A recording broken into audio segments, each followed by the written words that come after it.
नमस्कार, मैं हूँ सौरभ दुबे और आप देख रहे हैं हिंदुस्तान हॉटलाइन का बेहद ही खास शो आयुष्मान भव।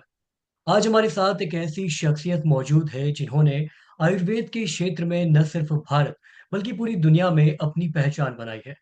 हमारे साथ आज मौजूद है 34 वर्षों के अनुभव के साथ 24 से अधिक देशों में आयुर्वेद का प्रचार करने वाले, दिल्ली सरकार के सलाहकार रह चुके और कैलिफोर्निया कॉलेज ऑफ आयुर्वेदा के visiting faculty doctor Akhilesh Sharma. Ayurveda के प्रति उनका समर्पण और उनकी विशेषज्ञता ने लाखों लोगों को लाभ पहुंचाया है। आज हम इनसे जानेंगे कि आयुर्वेद किस तरह से हमारे जीवन में क्रांतिकारी बदलाव ला सकता है। आधुनिक जीवन शैली की समस्याओं का समाधान कैसे हो सकता है और कैसे पूरी दुनिया अब आयुर्वेद को अपना रही है। तो आइए बिना देर किए इस ज्ञानवर्धक चर्चा की शुरुआत करते हैं। नमस्कार अखिलेश जी, अपनी अपना कीमती वक्त देने के लिए आपका बहुत बहुत शुक्रिया। जी नमस्कार सौरभ जी। आपका बहुत बहुत धन्यवाद और सुनने वाले श्रोताओं को मैं अपने हार्दिक नमस्कार भेजता हूं। और धन्यवाद कि आप आयुर्वेद में रुचि रखते हैं और हमारे प्रोग्राम को सुन रहे हैं। जी अखिलेश जी, सीधा सवालों से शुरू करते हैं। आयुर्वेद के प्रति आपका झुकाव कैसे हुआ? क्या कोई व्यक्तिगत अनुभव था जिसने आपको इस क्षेत्र में आने के लिए प्रेरित किया? सौरभ जी, बड़ा ही सुंदर प्रश्न आपने पूछा है जो मेरे दिल से जुड़ा हुआ है, मेरी भावनाओं से बहुत करीबी रूप से जुड़ा हुआ है। आपको बताऊं, इतिहास ये है कि पिताजी राजदूत थे। He was an ambassador representing government of India abroad in various countries. चाहते थे कि बेटा भी विदेश सेवा में जाए, और मैं कैम्ब्रिज स्कूल का आउटस्टैंडिंग विद्यार्थी रहा। माँ मेरी रिटायर्ड प्रिंसिपल है। 1960 में दो विषयों में एमए थी, क्योंकि पढ़ी लिखी महिला थी। बड़ा अनयूजुअल होता था उन दिनों कि ऐसा हो, तो वो चाहती थी कि बेटा मेरा मेडिकल डॉक्टर बने। अब मन से कहीं मेरी गहरी इच्छा ये थी कि हाँ, चिकित्सक बनना चाहिए। उसमें नाम भी है, यश है, रिस्पेक्ट है, सबसे बड़ी बात मुझे लगती थी। इसी समय में एक इंसिडेंस हुआ परिवार में कि मेरी छोटी बहन जो बीमार पड़ गई। She had continuous fever, loss of weight and loss of appetite. हाँ, तो वजन कम होने लगा, बुखार लगातार चढ़ता रहा। 2 महीने हो गए इस बात को और ठीक नहीं हो रही थी। लड़की का वजन कम होता जा रहा। कुछ डॉक्टर्स ने कहा टीबी लगती है, कुछ ने कहा कैंसर लगता है, एब्डोमिनल टीबी है, एब्डोमिनल कैंसर हो सकता है। अल्ट्रासाउंड होता नहीं था उन दिनों, एक्सरे से कुछ पता नहीं लगा। एंटी ट्यूबरकुलर ट्रीटमेंट शुरू किया, कोई लाभ नहीं हुआ। एंटीबायोटिक्स खिलाए, कोई लाभ नहीं हुआ। तो एक दिन मैं बहुत रोया, दादी से लिपट करके, क्योंकि जॉइंट परिवार में रहता था और श्रीमद् भागवत पुराण का पाठ करती थी। मैंने कहा दादी, कल से हमारे घर में भागवत पुराण का पाठ नहीं होगा, क्योंकि मैं इस भगवान में विश्वास नहीं करता जो मेरी बहन को ठीक नहीं कर सकता। और आप अगर कर सकती हैं ठीक, तो आप ठीक कीजिए और आपके भगवान को बुलाइए कि उसको ठीक करे। बहुत अटैच था। दादी चुप सी हो गई, गुमसुम सी। अगले दिन से उन्होंने, पढ़ी लिखी थी क्योंकि महिला वो उस समय की 8वीं पास थी, उन्होंने कुछ वैद्यों से परामर्श करना शुरू किया, कुछ किताबों में से पढ़ना शुरू किया और कुछ जड़ी बूटियों के काढ़े बना करके उस लड़की को पिलाना शुरू कर दिया, बिना किसी डॉक्टरी सलाह के। और लड़की ठीक होने लगी चमत्कारिक रूप से। बुखार धीरे धीरे कम होने लगा, मतलब टॉक्सिसिटी कम होने लगी, और धीरे धीरे उसको भूख लगने लगी।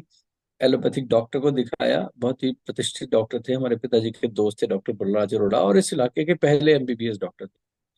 उन्होंने कहा माता जी, जो भी आप कर रहे हो ना, करते रहिए, क्योंकि शायद यही काम कर रहा है। और लड़की ठीक हो गई। अब now this example stayed with me. अब मेरा समय था मेडिकल कॉलेज ज्वाइन करने का। माँ बहुत एक्साइटेड थी कि बेटा डॉक्टरी करेगा, मुझे धन यश सम्मान सब कुछ मिलेगा। पिताजी थोड़े नाराज थे, क्योंकि विदेश सेवा में नहीं जाना चाहता बेटा, अकेला लड़का। जैसा होता था आज से 35-40 साल पहले, ऐसे ही था। जो माँ बाप चाहें वही करियर बच्चा अपनाता था। मैंने दादी से पूछा आप क्या कहती हो। दादी ने कहा देख बेटा, अगर चिकित्सक बनना है तो मैं कहूंगी कि तू आयुर्वेद की चिकित्सा कर। इसमें लाइन छोटी होगी, अपॉर्चुनिटीज ज्यादा है, क्योंकि ये बहुत सताई हुई चिकित्सा पद्धति है। ब्रिटिश शासन काल में कहीं पीछे छूट गई। इसी में काम कर, संभावनाएं आशातीत हैं। और this is actual medicine and this is the only medicine and this is going to be the future medicine. कि ये भविष्य की चिकित्सा पद्धति भी होने वाली है दोबारा से, क्योंकि हजारों साल से प्रमाणित है, प्रयोगित है। इसको रिसर्च की आवश्यकता नहीं है, तुम्हें सिर्फ इस पर काम करने की आवश्यकता है। मैंने अपनी दादी की बात गांठ बांध ली, क्योंकि उन्होंने मेरी छोटी बहन को लगभग मौत के मुंह से बचाया था। जी। ये मेरे इसलिए आयुर्वेद के प्रति मेरा झुकाव, मेरी श्रद्धा, मेरा व्यक्तिगत अनुभव जो मैं आपसे शेयर कर रहा हूँ, जिसने मुझे इस क्षेत्र में आने के लिए प्रेरित किया। जी। तो मैंने डिसाइड कर लिया कि मैं आयुर्वेद पढ़ूं। बहुत ही सुंदर किस्सा आपने अपने जीवन से जुड़ा हुआ सुनाया। इसी से मिलता जुलता सवाल मेरा अगला भी होगा कि आपने 34 वर्षों में आयुर्वेद को कई देशों में प्रचारित किया। इस सफर में जी। सबसे बड़ी चुनौती क्या रही, और कोई ऐसा खास अनुभव जिसको आप इस प्रयास में सबसे ज्यादा संतोष दिया हो? दोबारा से बहुत अच्छा प्रश्न आपने पूछा है। देखिए, इसमें चुनौती ये थी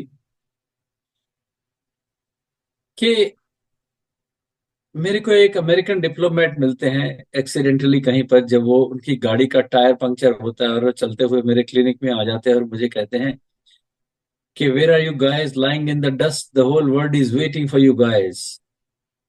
तो मैं उनकी बात नहीं समझा, क्योंकि जहां मैं बैठा था उसके आसपास थोड़ी सी धूल भी पड़ी थी और एक चूहा एक तरफ से भाग के दूसरी तरफ चला गया।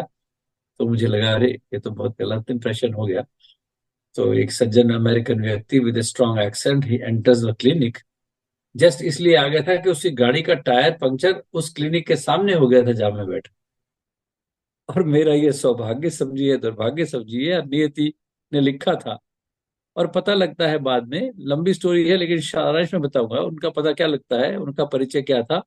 ही was representing whole of south east Asia to US government as a commercial adviser.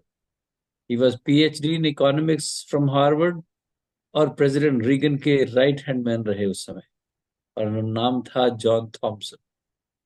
यानी पूरे साउथ ईस्ट एशिया के प्रति अमेरिका की इकोनॉमिक पॉलिसी क्या हो, ये उसकी कलम से इस भाग्य का निर्णय होता था।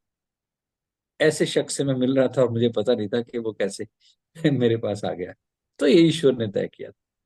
जी। अब जब उन्होंने मुझे पहली बार बुलाया, स्टडी वीजा पर बुलाया कि आपने मसाज स्कूल में आकर के पढ़ना है और एक बॉडी को टच करने के लिए एक लाइसेंस लेना है, तो मेरे लिए एक बहुत बड़ा चैलेंज था कि वेस्टर्न वर्ल्ड में जाना है और मसाज स्कूल में जाना है और लोगों की मसाज करनी है। मैं पढ़ा लिखा क्वालिफाइड चिकित्सक हूँ और मुझे लगता था अरे ये छोटा काम है, और ज्यादातर महिलाएं होती थी, मुझे बड़ा ही लगता था अरे मैं महिलाओं को तो मैं तो टच भी नहीं कर सकता, ऐसे कैसे करूंगा। मतलब मेरी अपनी 3 बहनें हैं, महिलाओं के प्रति विशेष सम्मान है और संघ का संसेवक रहा हूँ, इसलिए हमें वो संस्कार सब सिखाए गए हैं। तो मैं मेरे लिए बहुत बड़ा चैलेंज था, बहुत ही बड़ी चुनौती थी मेरे जीवन की। कल्चरल शॉक था मेरे लिए। लेकिन उन्होंने कहा, देख भाई, ये लाइसेंस ले रहे तभी तुम आयुर्वेद में कहीं ना कहीं चिकित्सा कर सकते हो। तो I became the first so called license massage therapist, a qualified Ayurvedic doctor, जिसने उनको बताया नहीं कि भाई साहब मैं तो ऑलरेडी आयुर्वेद का चिकित्सक हूँ। लेकिन मेरे लिए वही बात वरदान ऐसे साबित हो गई कि पंचकर्म चिकित्सा का एंटायर मसाज मोडालिटी जो उसका छोटा सा पार्ट है, उसको उस लाइसेंस के अम्ब्रेला में मैं उसको एक लीगल तरीके से उसको रूप दे सकता था और काम कर सकता था। ये मेरे लिए बाद में बहुत बड़ा वरदान बना। और क्योंकि एक सीनियर यूएस डिप्लोमेट के माध्यम से गया था, लेकिन अच्छी बात ये थी कि मेरे पिताजी भी क्योंकि डिप्लोमेट रहे थे, और इस व्यक्ति ने मुझे उन ऊंचाइयों पर ले जाने का प्रयास भी किया और लेकर के भी गया कि मैं अनेक देशों के राष्ट्राध्यक्षों से मिला और अमेरिका के हाई प्रोफाइल अमेरिकन सिटीजन्स को देखने का मुझे मौका मिला। और ये मेरे लिए बहुत बड़ी उपलब्धि की बात भी रही और बड़े संतोषजनक रहा है, क्योंकि काफी लोगों को जिनको उसके लाभ भी मिले। आप एग्जाम्पल सुनाऊंगा तो आप हैरान हो जाएंगे। एक celebrity basketball player Alonso morning, जो किडनी फेलियर में कंडीशन में था, और उसने ठीक हुआ तो मेरे सामने $2 मिलियन का चेक साइन करके रख दिया कि आप ये लीजिए, मैं खुशी से दे रहा हूँ।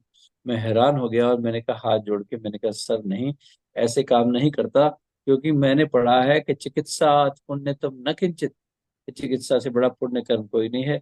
उसी भाव से करता हूँ, मेरी दादी की प्रेरणा है इसके पीछे, इसलिए मैं आयुर्वेद में आया था। बड़े हैरान हुए, बोले you come from poor country and you are not ready to accept this money. मैं कह, no, you know what, if you want to really give me something, मैंने कहा ऐसा कीजिए get me 20 more celebrities of the country as my patients. मैंने कहा अगर आप उनको चिकित्सक रूप में बुलाते हैं ना, तो मेरा आइडिया ये होगा, जब सेलिब्रिटीज को इसके अच्छे रिजल्ट्स मिलेंगे और वो समाज में जाकर के बताएंगे कि आयुर्वेद काम करता है, इससे लोगों पे वे आस्था और विश्वास बढ़ेगी, वही मेरी फीस होगी। क्योंकि उससे मेरी पर्सनल पॉकेट तो भरी जाएगी, क्योंकि पेशेंट तो है नहीं, मिलेंगे ही। लेकिन जनमानस में इस चेतनता का संचार होगा कि आयुर्वेद की इतनी महान चिकित्सा पद्धति है, इससे लाखों लोगों तक हम बहुत तेजी से पहुंच जाएंगे। ये भाव था। जी। तो जी। ये उत्तर है। जी। मेरा अगला सवाल पश्चिमी देशों में आयुर्वेद की स्वीकृति को लेकर ही था। हालांकि बहुत काफी हद तक मुझे जवाब आपके पहले पिछले उत्तर में मिल चुका है, लेकिन फिर भी मेरी जिम्मेदारी अगला सवाल करना कि आप कई जी अंतर्राष्ट्रीय संगठनों से जुड़े हुए हैं और 24 से अधिक देशों में आयुर्वेद का प्रचार कर चुके हैं। क्या आपको लगता है कि जी अब पश्चिमी देश आयुर्वेद को एक मुख्य धारा की चिकित्सा प्रणाली के रूप में स्वीकार कर रहे हैं? जी, देखिए मैं आपको बताऊं, अगर अमेरिकन मॉडल को ले, जो सबसे इकोनॉमिकली एडवांस कंट्री कहलाती है, सो कॉल्ड वर्ल्ड पुलिस भी कहलाती है, हर चीज में, साइंस में, टेक्नोलॉजी में सबसे आगे है ना। अगर हम उसी देश को एक रोल मॉडल माने, ऐसे पश्चिम देश, तो हम देखते हैं कि हर तीसरा व्यक्ति अमेरिका के अंदर आज कोई ना कोई कॉम्प्लीमेंट्री या ऑल्टरनेटिव मेडिसिन को प्रयोग करता है। हर तीसरा व्यक्ति कह रहा हूं मैं, this is a big number. तो उस धनाढ़ और एडवांस नेशन के अंदर, जहां लोग समझदार हैं, काफी मेहनती भी हैं, और अच्छी बात को अप्रिशिएट भी करते हैं। हम कई बार कहते हैं ना, ब्रेन ड्रेन होता जाता है, हमारे टैलेंटेड बहुत सारे बच्चे कहाँ जाते हैं, अमेरिका जाके ही रुकते हैं, उससे पहले वो कहीं ठहरते नहीं। तो क्या है कि आयुर्वेद के प्रति भी इतना जबरदस्त उत्साह है, इतनी जबरदस्त श्रद्धा है। आज देखिए, कोरोना ने भी ये बात साबित कर दी कि कोरोना के बाद जो आयुष काढ़ा, जो सौभाग्य से मुझे मौका मिला था उस पर काम करने का, और वो बना भी और सक्सेसफुल भी हुआ। तो आयुर्वेद की चिकित्सा पद्धति, जो कि जीवन शैली में भी बड़े नए आयाम प्रस्तुत करती है, it is art of being, it is not only system of health care. ये जीवन जीने की कला है। जीवन, शरीर, मन और आत्मा तीनों स्तर पर कैसे बैलेंस अवस्था में जिए, अमेरिकन को केवल आयुर्वेद से ये समझ में आया। उसका श्रद्धा की बात तो ये है, पीपल लाइक डॉक्टर दीपक चोपड़ा, अगर आपने सुना हो नाम, जिन्होंने बहुत सारी पुस्तकें लिखी। He became national best seller author of more than 57 books and one of the richest person among first 30 Indians in United states. तो ये सब इसीलिए हुआ क्योंकि भारतीय चिकित्सा पद्धति, जिसका नाम आयुर्वेद है, उसके बेसिक प्रिंसिपल्स को उन्होंने अंग्रेजी भाषा में उसका अनुवाद किया और कई पुस्तकें छापी। तो इसीलिए श्रद्धा और आस्था की तो बात यह है। मेरे पास उन अमेरिकन पेशेंट्स की लाइनें लगी रहती हैं। रोज लगभग 4,000 के करीब व्हाट्सएप मैसेजेस आते हैं। और जब भी मैं जाता हूँ, अपेक्षा से कहीं ज्यादा पेशेंट्स में देखता हूँ। और अंतिम पेशेंट को पता है कब तक देख रहा होता हूँ? 2 महीने के लिए गया हूं तो 3 महीने एक्सटेंड करना पड़ता है, यानी 4 महीने में और 5 महीने में भी कई बार वापस नहीं आ पाता। और अंतिम पेशेंट जो मुझे ड्रॉप करता है एयरपोर्ट पे, उसको वही एयरपोर्ट के लाउंज में बैठ करके देख रहा होता है, और बाय बाय गुड बाय फिर कहता हूँ कि भाई अब तो जाने दो। तो ये हालत है। जी। जी। बिल्कुल बिल्कुल। चलिए बढ़ते हैं अब अगले सवाल की तरफ। ये सवाल आयुर्वेद की शक्ति दर्शकों को समझाने के लिए मैं पूछ रहा हूँ। आपके करियर में कोई ऐसा मरीज या केस रहा हो जिसका इलाज आयुर्वेद से करने में आपको खास संतोष मिला हो? कोई ऐसी कहानी जो दर्शकों को ये समझने में मदद करे कि आयुर्वेद कितना प्रभावी हो सकता है? देखिए, ऐसे तो बहुत सारे किस्से हैं, मैं किस किस की बताऊं आपको। आपने बड़ा बड़ा टची सवाल पूछ लिया है। एक एग्जाम्पल तो मैं दे सकता हूँ, डॉक्टर दीपक चोपड़ा जी की अपनी माता जी, जिन पर मैंने काम किया था, जो कि व्हील चेयर पे थी काफी साल से, वैसी विप्लैश इंजरी की वजह से, स्पाइनल इंजरी की वजह से। और काफी सालों बाद जब वो व्हील चेयर से एक दिन उठ करके खड़ी हो गई, क्योंकि उनको पंचकर्म चिकित्सा और स्वर्ण भस्मों का एक प्रयोग सब मैंने करके बड़ी मुश्किल से मनाया था कि सब मुझे करने दीजिए प्रयोग, और देखिए इसके हमें उत्साहजनक रिजल्ट मिलेंगे। And she started standing up and walking with a walker at the age of 79 at the time. ये मेरे लिए बहुत बड़ी उपलब्धि थी। एक तो ये है। तो डॉक्टर दीपक चोपड़ा भी हैरान हो गए जब उन्होंने देखा अपनी माँ को साक्षात चलते हुए। तो जिस आयुर्वेद पे वो बात तो करते थे लेकिन पूरा पहलू से शायद चिकित्सा पूरी हुई नहीं थी, और पंचकर्म चिकित्सा के प्रयोग से और भस्म के प्रयोग से जब वो खड़ी होकर के चल पड़ी तो सभी हैरान हो गए। और ये बहुत बड़ी खबर बन गई थी वहाँ की, अमेरिका की। उसके अलावा जैसे मैंने अभी एक नाम लिया, एक सज्जन थे अलोन्जो मोर्निंग, जो किडनी फेलियर में थे, जो मेरी चिकित्सा में आए, जिन्होंने मेरे को चेक पहले साइन करके देना चाहते थे कि आप पैसा ले लीजिए। पहले तो ब्लैंक चेक दे रहे थे कि आप जो मर्जी अमाउंट भर लीजिए, मैं उसको ऑनर करूँ। तो मैंने कहा नहीं भाई, ये हम सीखे नहीं हैं, इस ढंग से नहीं करता मैं, क्योंकि हमने पढ़ा है कि चिकित्सा पुण्यतम न किंचित, चिकित्सा से बड़ा पुण्य कर्म कोई नहीं। तो इसी तरह के एक और महिला का मैं, हालांकि की बात लंबी होगी लेकिन इंटरेस्टिंग बात है, मैं समझाना चाहूंगा। एक महिला मुझे मिली साउथ अमेरिका के अंदर, उनका हार्ट फंक्शन 28% काम कर रहा था, सिर्फ 28%। और almost she had 3 time near death experience, यानी वो मृत होके फिर जीवित हो गई। ये अपने आप में बहुत एक अचंभे वाली हिस्ट्री थी उस पेशेंट की। हुलिया उसका नाम है, जूलिया बोलते हैं हम अंग्रेजी में। तो सॉरी, उस मुझे नाम उनसे पूछ करके लेना चाहिए, पर आपको बता चुका हूँ।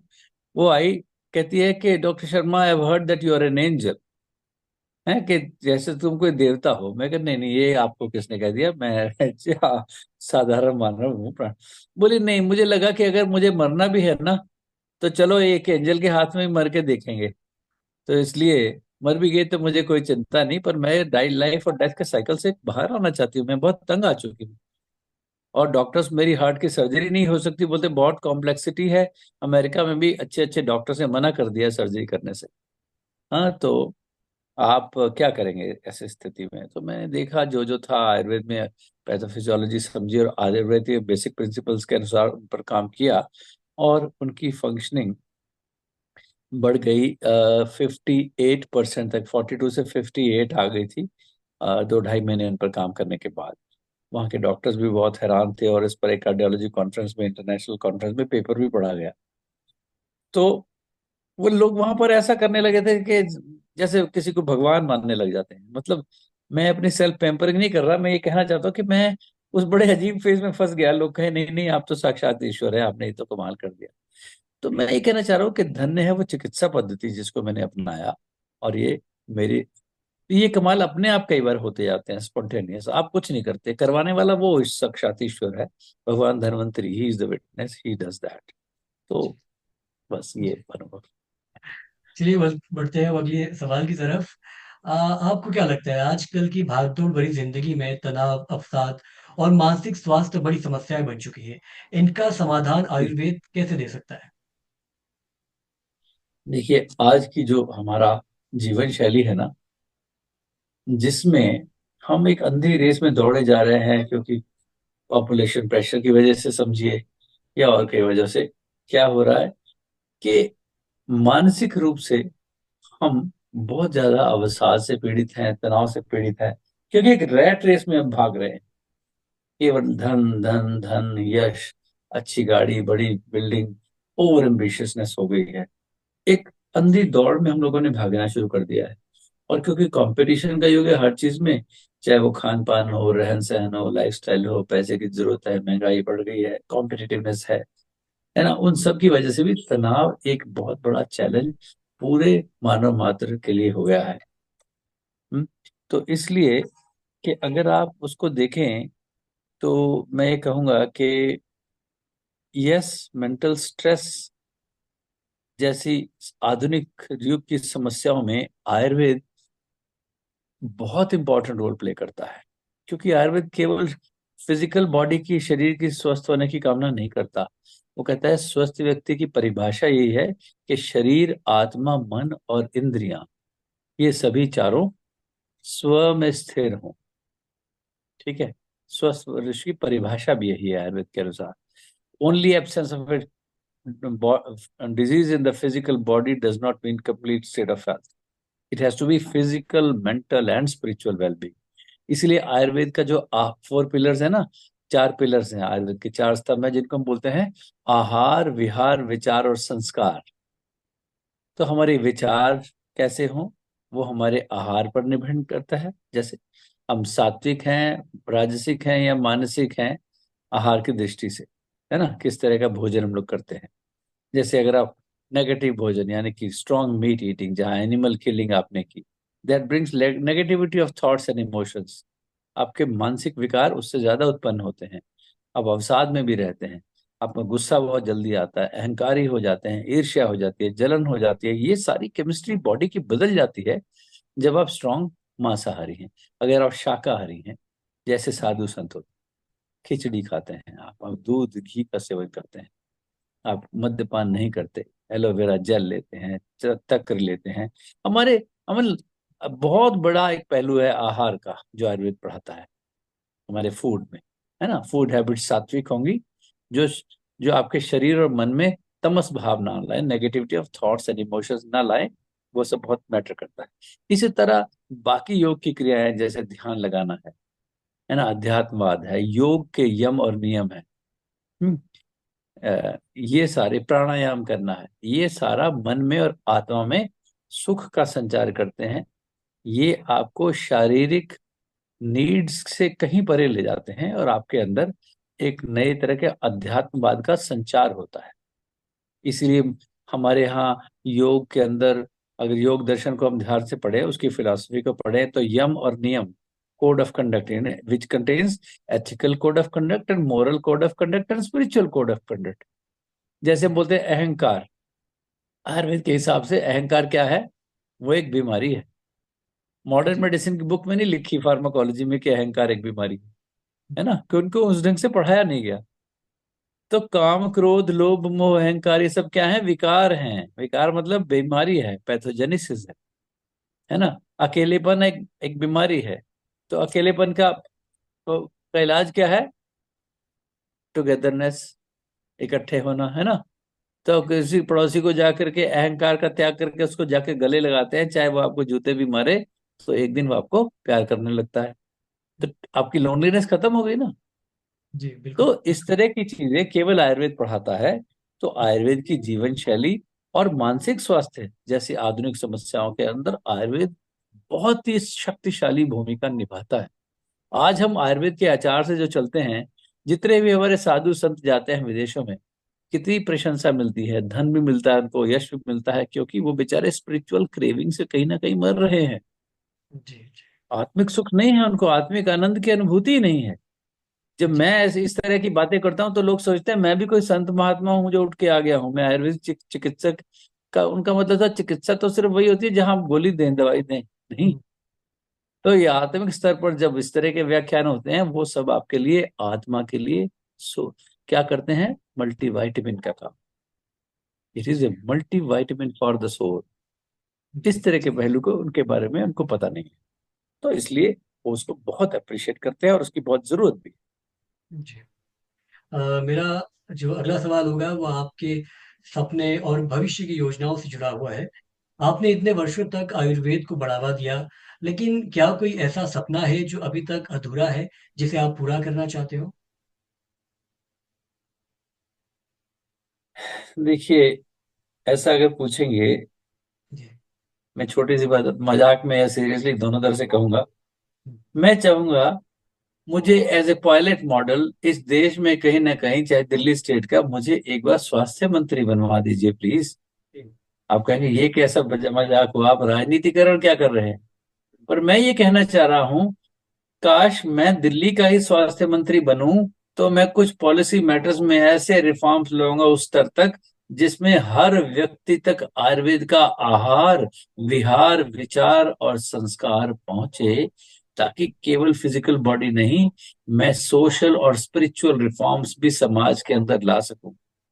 अगर मैं हेल्थ मिनिस्टर बनूंगा, तो सबसे पहले 1,000 एलोपैथी के मोहल्ला क्लिनिक नहीं, कम से कम 500 आयुर्वेद के मोहल्ला क्लिनिक खोलूंगा, जहां अध्यात्मवाद, योग, मेडिटेशन और उसके यम और नियम के जो प्रयोग हैं उनको डॉक्यूमेंट करूंगा और लोगों को उसकी एप्लीकेशन का तरीका बताऊंगा, उसके रिजल्ट्स उनको दिखाऊंगा साक्षात। ऐसा मैं चाहता हूँ।